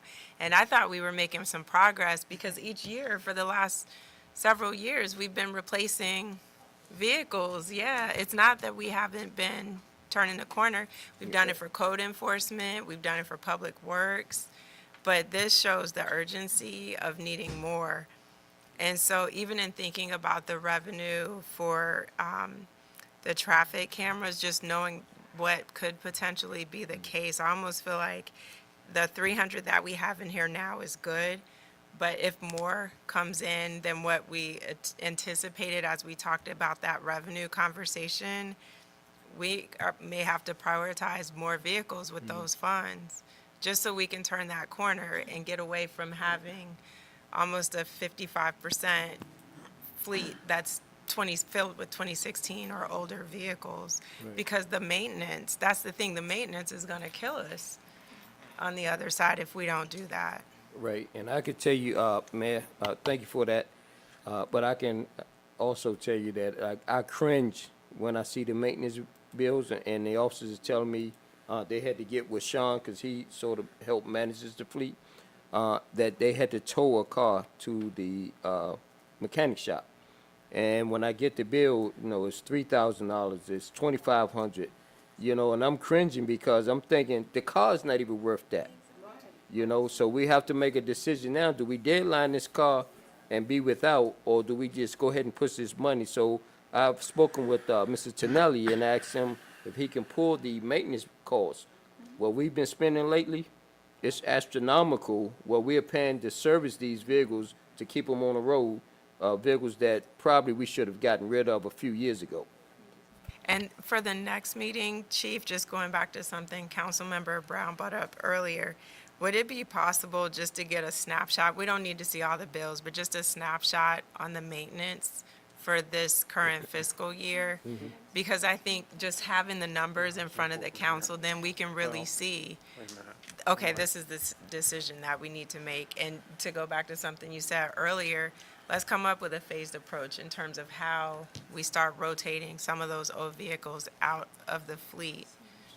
So if you can give us that sort of snapshot, working with Mr. Tonelli, that'll be helpful. So to the public, they understand the justification. This is why we have to take certain action. Yeah, thank you. Councilmember Brown? Yeah, thank you, Mayor. Chief, also, in terms of the county with their fleet, are they leased fleets? Because I think looking at that option really may be more viable option because at that point that we will always have kind of the latest and greatest. So the county does lease a lot of their vehicles, and so does a lot of agencies out here. So in Ocean City, the vendors were down there. They've contacted me before here, but after seeing the presentation of what I saw last week in Ocean City, it opened my eyes that, you have vehicles out here that, we dumping money into. But when you think about this rotation of leasing the vehicle, you're talking about just buying now tires and oil, tune-up, low maintenance versus the high cost that we're paying now. Absolutely. And beyond that, you're rotating these vehicles out. And there's a leasing company that we've been talking to that handles all the equipment. So when you get the vehicle, you just have to put already tags on it outfitted, right. and go. It has all the equipment in it. So that's all factored in. So we spending $200,000 to buy 4 vehicles when we could take that $200,000, break it down into lease payments, and you get 6 or 7 vehicles or 8 vehicles versus 4 vehicles or 3 vehicles. Right, yeah, absolutely. So I think having that comparison in terms of what it'll look like would be helpful, because I'll be honest, when I heard leasing, I was thinking, and actually at the MML board meeting and some side conversations this weekend, we were talking about that. And I was asking, why on earth would a police department want to lease vehicles? But now I understand it could be cost effective in terms of just breaking that down so you get more vehicles for the line item.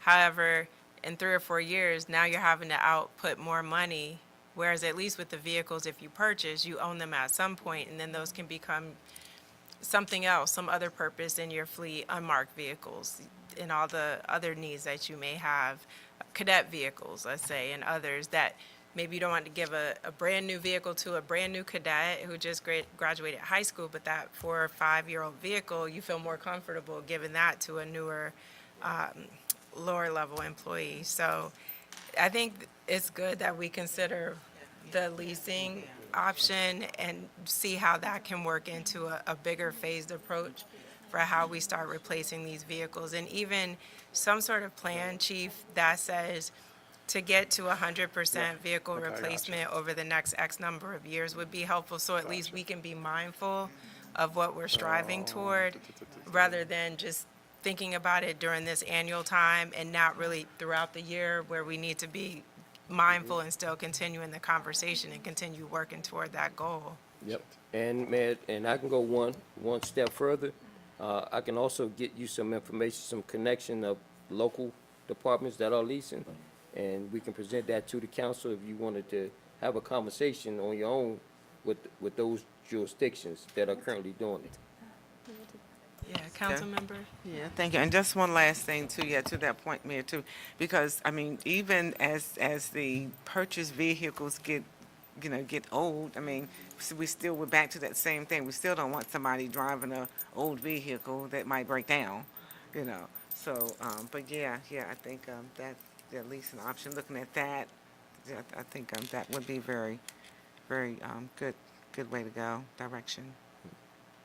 Thank you, Councilmember. Town Administrator? Sorry, Mayor and Council, I just wanted to, just so that staff does hear you, and we wanted to make sure that you understood the other portion of this proposal was the fact that we are going to work with Chief to look at a figure from our, and I'll let Mr. Tonelli talk about where the funds could come from as a one-time transfer to help to make the difference in regards to some of this, because a portion could come out of speed cameras, a portion could come from fund balance, and that would help to get you towards where you need to start with the process. But I think the other portion that we'd like to be able to show you is like, we will meet with the different vendors, because this is going to be a huge contract when you really think about it.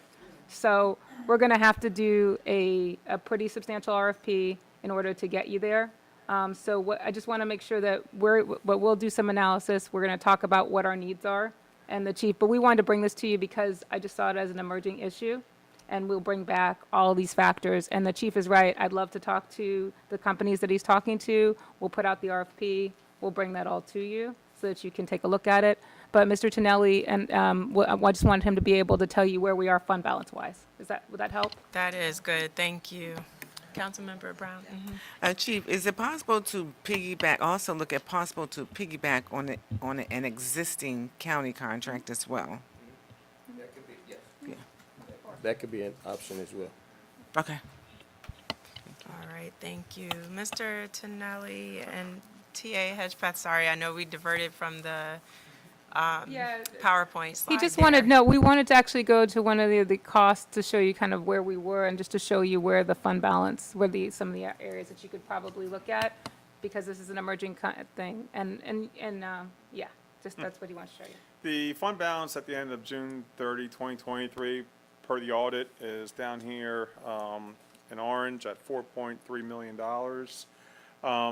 And again, we budget to use a small portion of that fund balance every year to balance a budget. Thankfully, we've not had a pull from that. But this fund balance increases because we have a surplus every year. And I always say, it's great we have a surplus, but we have a surplus because, we didn't spend it on something we should have. Staffing, equipment, and things like that. So that fund balance has been gradually increasing over the years.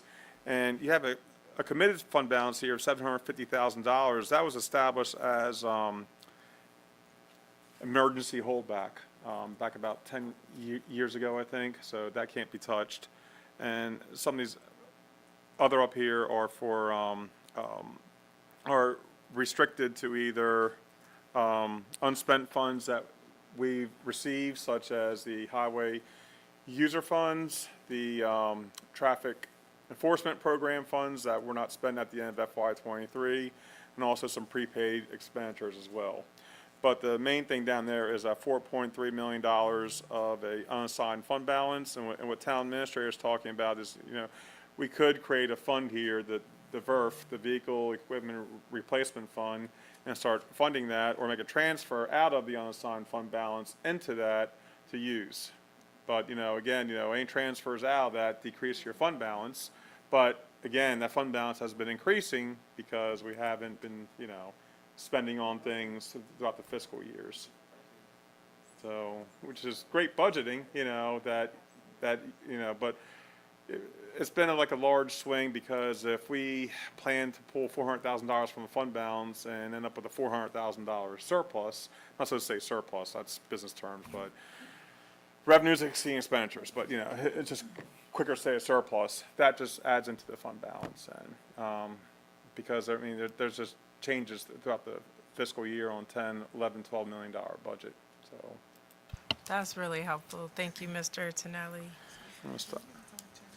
Yeah, it's after 7, so we're gonna wrap. Yeah, I was going to ask you. There's a Yeah. couple more topics of the public works budget, and Yeah. also options for revenue enhancements, I guess you could say. Yes, which we're excited about, so can we save those for budget work session number 3, I guess that'll be? Mayor, the only issue with saving the revenue items until after May 20th is that from advertisement for the constant yield, one has to do with the constant yield. So we can make that presentation to you quickly, if we can show you the one that has to do with constant yield, if you do choose to move forward on it, because there's a certain amount of advertising that Mr. Tonelli has to do. And I We're gonna just, talk about tonight. but, yeah, but I just So- want to let you know. With respect to constant yield, I thought, based on legislation from the prior session, we no longer had to advertise it as a tax increase. Unless If it's we're actually not, increasing. yeah, Okay, So- yeah. I got where you're going. Exactly. All right, Kinda. we need to wrap by 7:30, so We can if, wrap it fast.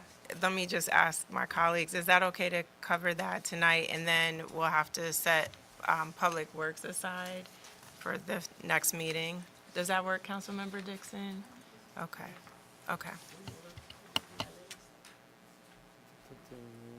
Sorry, I can't So, see so this. so I'm just gonna, while he's doing it, I'm gonna read through what exactly the two items are. There's one that's called the railroad and public utility tax, which is something that we are proposing to the council. Sorry, so the proposed fiscal rates for the railroad and public utility tax. Oh, wait, that's okay. This tax is specifically to public service companies like utilities, railroads, and regulate the lines that go across the town. And currently, the town charges $2.09 per assessed value. And what we're asking the town to look at, the council to look at, is moving that to $2.75. These fees are generally picked up in regards to the PUC, which the public utilities have raised their rates significantly over the years, and so those are assumed. Other towns in the area do have a rate that's similar to this. Mount Rainier, for one, is at the 275. So that's number one for your consideration. And Vito, I don't know, anything that you have to add to that as far Okay, as- this is an internal action, mayor and council action, since it's a business personal property tax. This is assessed by the state, but it's up to the municipalities to go out and bill and collect for it. So this does not require the constant yield hearing, advertisement. This is just internal to the town, that we can just make as part of the budget ordinance. And that would add, I have that Yeah, so- 75,000. So that's the last slide. Okay. 1, 2, 3. There it goes. That's what it adds. So that's about, about $75,000, roughly, rounded, okay, to the revenue. And that's on the two slides after that. Councilmember Brown? Thank you. Just real quick, Mr. Vito, when was the last time there's been an increase, do we know? No, I'm sorry. It's been, yeah, been yeah. I could go back. I know it's been at least 14 years, as far back as I looked. This is Yeah. pretty low. Yeah, need an increase. And this is just, for the railroad and utility infrastructure that's coming through the town. That makes sense. So like the rail lines, utility poles, and everything else. Yeah, it does seem reasonable to up that. You mentioned the Public Utility Commission, and utilities have gone up significantly in the past 14 years.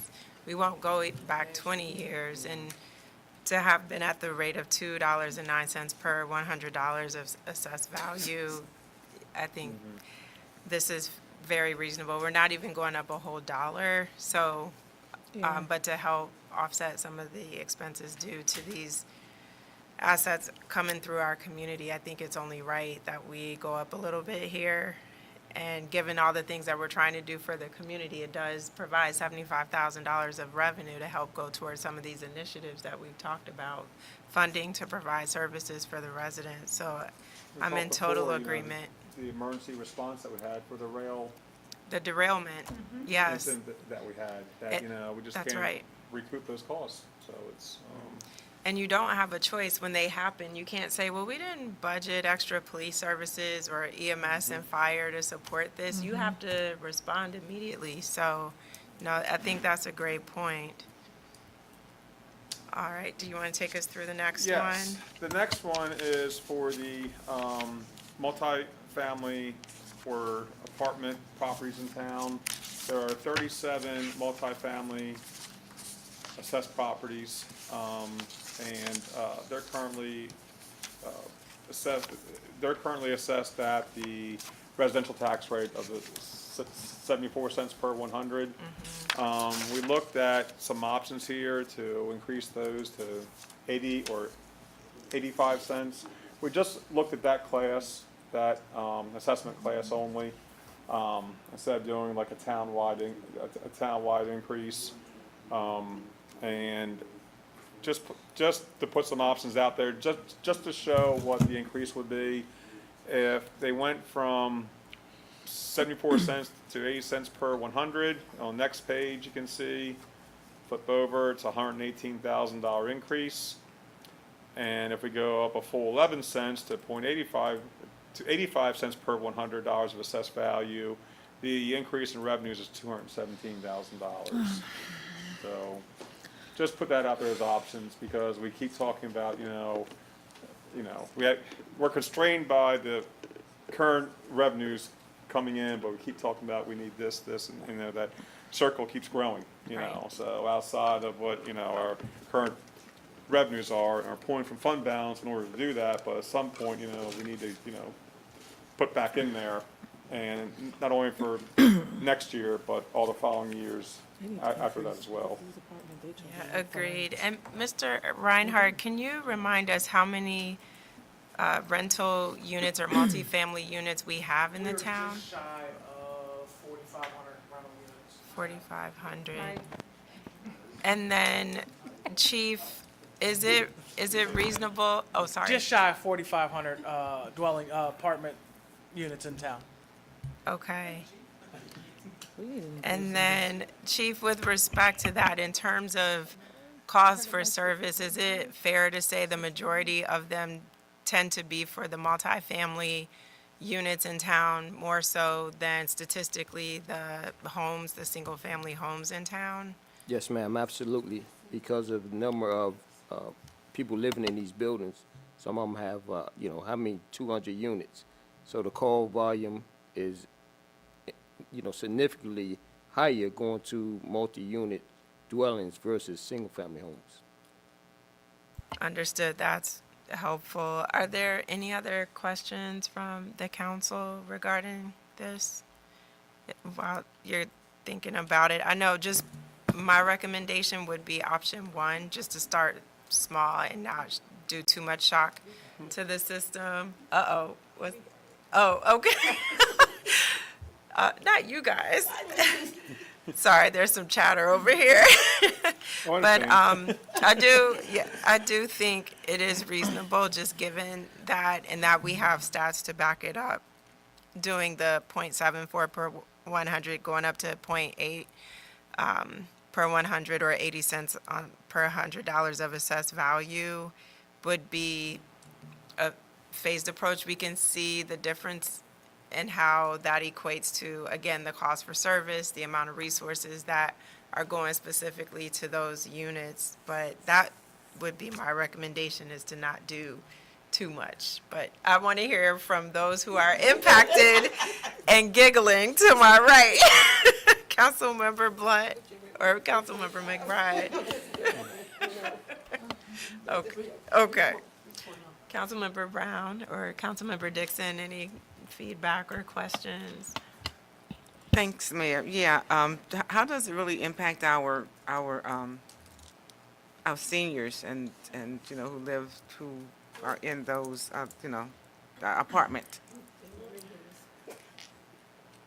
That's directly impacts. Yeah, I mean, that's, that is a multifamily building, so, it's going up 80 cents versus 74 cents as a 6% increase. But they also, I've noticed from SDAT that they are appealing their assessments right now, and I haven't seen where they have won the appeals yet, but it was a significant decrease in assessments. and because of the size of the properties, it would be a, sizable. But I understand why they want to do it. I mean, they're hard to market sometimes, and when SDAT comes in and says, you're valued at this, they're like, wait a minute, this isn't like, what comps are in other areas, so, of course, they're going to do that.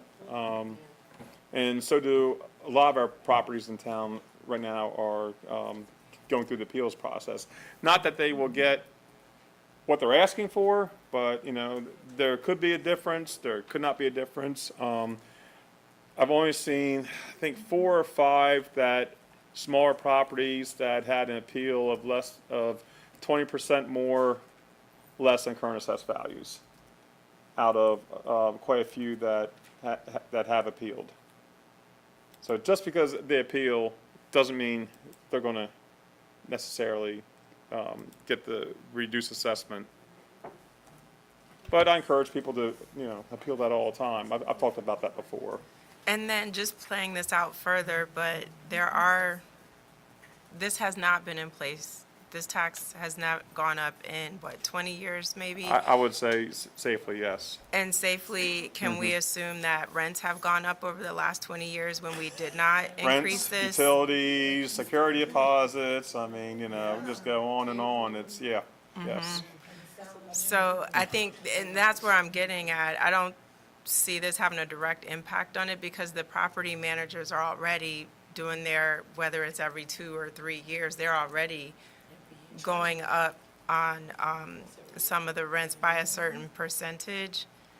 And knowing that, but then on the other side, they're appealing their tax assessment to get money back over there.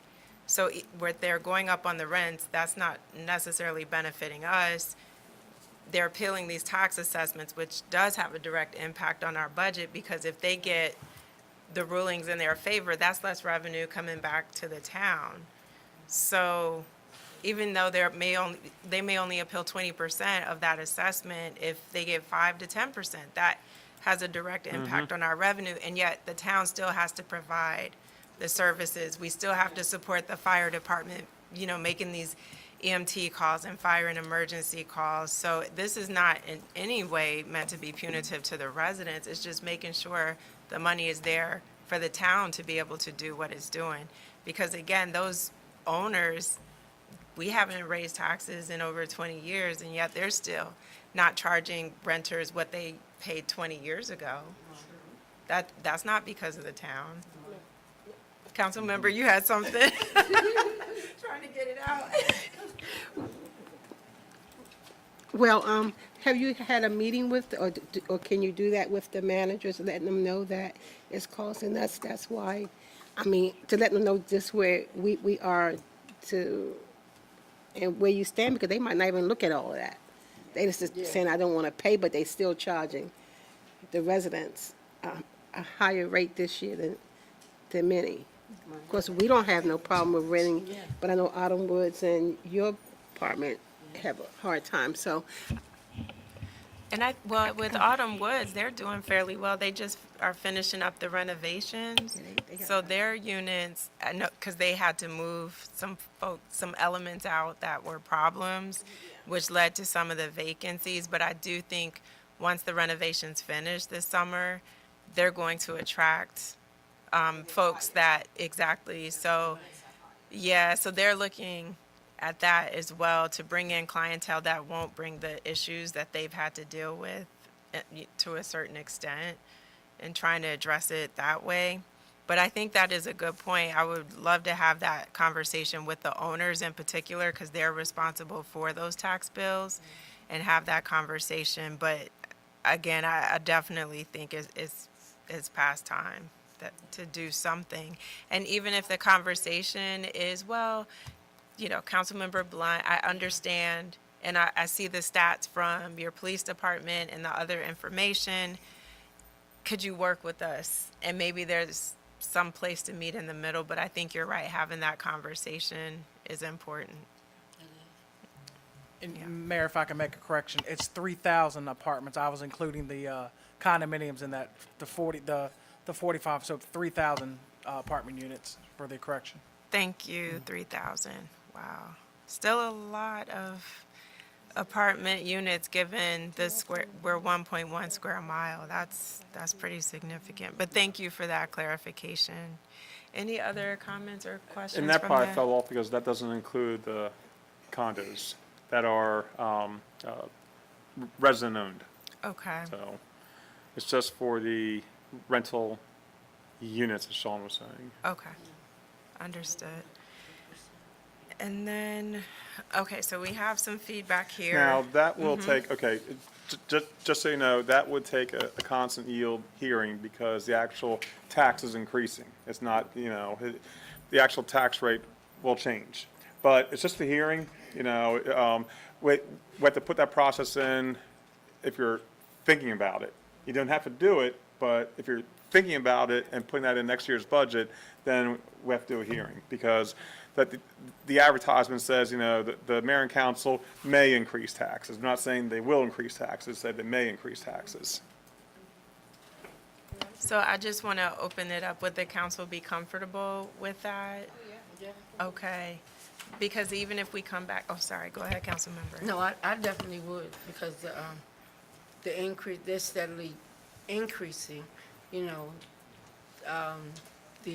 the taxes on the apartments, regardless of whatever percentage might be vacant, we still have to get increased, and we're going up every year, so it's not changing. And so I would say yes to the town.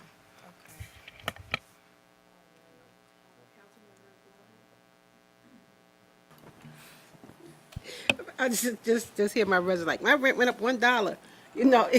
I'm sorry, I know I'm live. I'm just saying, they get mad for $1, but, no, but you have to do what you have to, you do. You have to, especially if you haven't been that long time, so yeah. Ain't nobody losing nothing.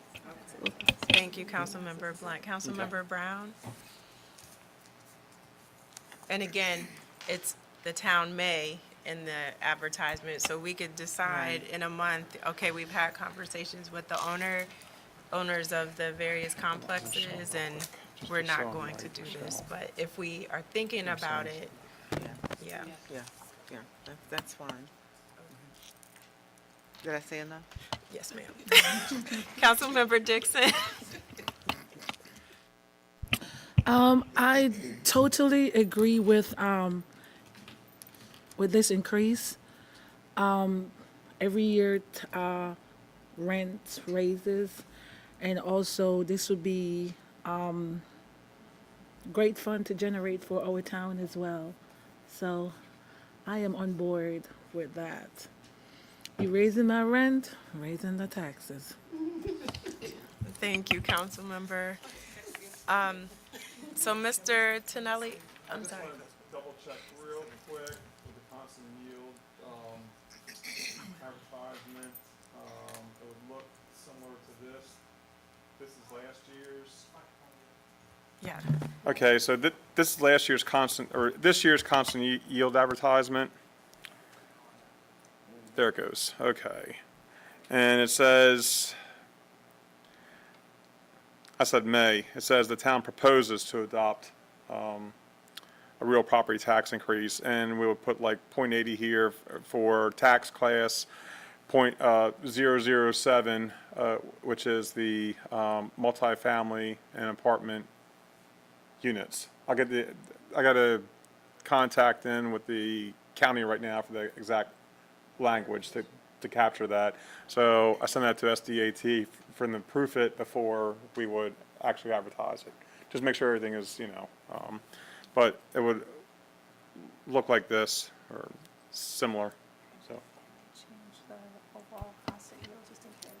And then, just a clarification Maybe. I too, don't because know. again, we can change our minds, but if we're thinking about it, we just want it to be publicized so the public has the opportunity to respond. And then the language will say the town proposes. It's not going to say we will, because again, we can come back and achieve a different decision as we get more information and have the conversations with the owners. And Yes, this sir. is also the first year with the new constant yield reg, so I see if anything else changes as well. But, from what I saw, and I talked to SDAT 2 weeks ago, I'll run it all by them. So we get the correct language and everything, because you have to get it right the first time, and that's it, you know? So if not, you have to go back and do it all over again, 2 weeks after that, so. And the law states it has to be publicized by, did you say May 18th? It's 7 to 14 days before the actual meeting, and the constant yield has to be set by June 17th, I believe. June 17th or June 18th of this year. But we always adopt it by the budget ordinance at the first meeting in June. Is it June 3rd? It's gotta be June 10th. 11th. Okay, yeah, so, and that's part of the budget ordinance is, what the tax rates are. And just on that point, trying to pull up the calendar. So, April, so yeah, I see what you mean. The June meeting would be June 10th, so we would meet that deadline, just because our meeting is so earlier in the month of June. Okay. All right. Again, you have to have it to talk about.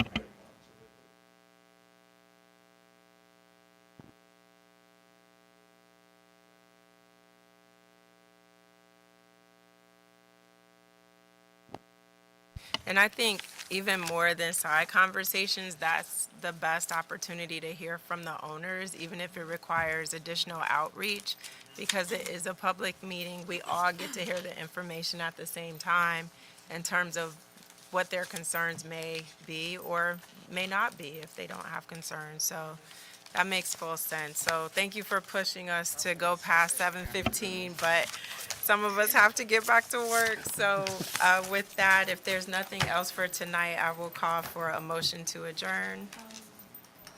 I just wanted to Reiterate on what Mr. Sorry, there's a motion on the floor. sorry. I'm sorry, but we can get to it in one moment. I so moved. Moved by Councilmember Blunt. Is there a second? Second. Seconded by Councilmember McBride. Any comments or questions? Councilmember Dixon? Thank you, Mayor. No, I just wanted to reiterate on what Mr. Vito was saying in regards to, there's a pros and cons regarding raising the taxes on the apartment as well. We really don't want it to affect our residents, so bring them, let them come in and we listen to their concerns and their, what they think is a great thing. So that's one thing. Yeah. And so that hearing will be, is it the May? I'll see if we can make the May meeting. Yeah, because typically we call our meeting to order and then we recess to have the hearing for anyone who signs up to give public make sure comment. So we'll just, went through this as I enough said, need to work together to get that information out to the various owners. So thank you, Councilmember Dixon, for that. All right, we have the motion by Councilmember Blunt. It was seconded by Councilmember McBride. All in favor, let it be known by the saying of aye. Aye. Any nays? Aye. We're adjourned. Thank you, everyone. Good night. Thank you.